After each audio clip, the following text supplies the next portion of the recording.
Good evening guys, ayan pala magluluto tayo ng isdang tilapia. Ang tilapia na luto natin ngayon, inihaw na tilapia. Kaso guys, habang naglilinis ako niyan, tumitingin ako sa paligid ng kusina. Wala ako makitang foil.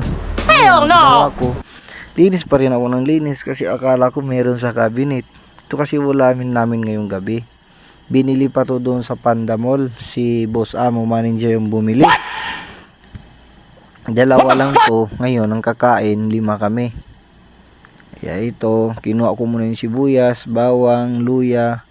Po sinugasan ko yung pinaganuhan ko ng isda. Yung sangkalan, para mahiwa ko na rin yung mga sarsa. Tulad ng sibuyas, bawang, kamatis, luya. Yan, pampasarap yan. Yan, binalatan ko muna yung luya para malinis. Salamat pala sa mga nanonood ngayon ng video na to. Sinusubukan ko lang. Halos araw-araw ako sumusubok mag-post ng video. Malay mo balang araw may makukuha kayo at matutunan dito sa mga video ko. May makukuha kayong aral sa pagluluto o anuman. Hindi lang kunin yung mga pangit na aral. Kunin nyo lang yung mga mabubuting aral. Ganito ang buhay OFW dito sa Saudi. Nandito kami ngayon sa North Riyadh, sentro dito, kumbaga city ng Saudi. Ngayon, tapos na yan, inugasan ko na yan, dadaling ko lang sa mesa.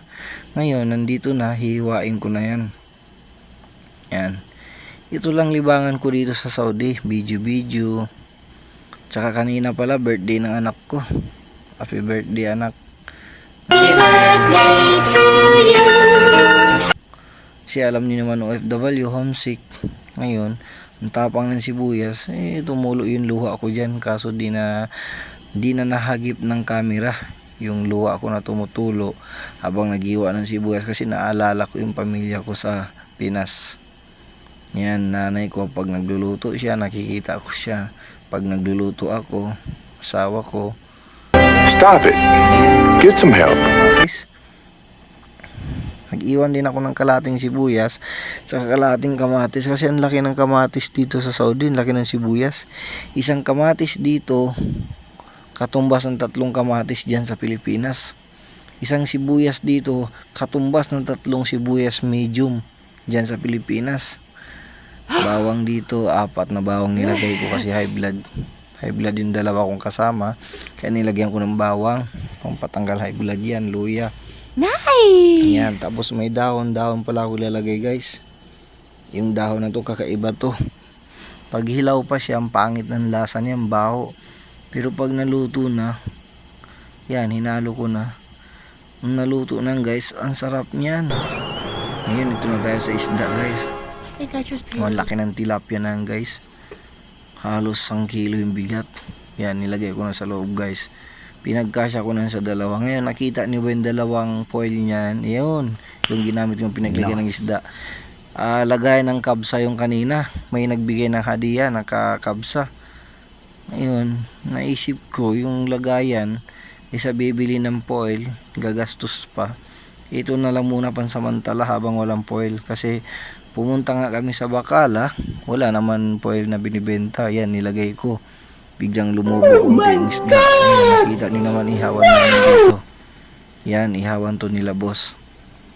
Ginamit ko. Tapos nagsaing na rin ako. Ang style ko kasi pag nagluluto ako ng ulam, nagsasaing na rin ako para sabay halos maluto. Ngayon, hiniwa ko na naman yung pangsawsawan, sibuyas kanina at saka kamatis. Yung iniwang ko para sa sawsawan yan. Gumawa pala ako ng sawsawan na may bawang, na may sibuyas, na may kamatis, na may sili, na may toyo, at saka na may suka. Ngayon, nilagyan ko ng konting mainit na tubig yung sausawan. Ayan, luto na guys. Tinikman ko na ngayon, kumain na ako guys. Yan, ang sarap guys. Nagiging demonyo ako sa sarap.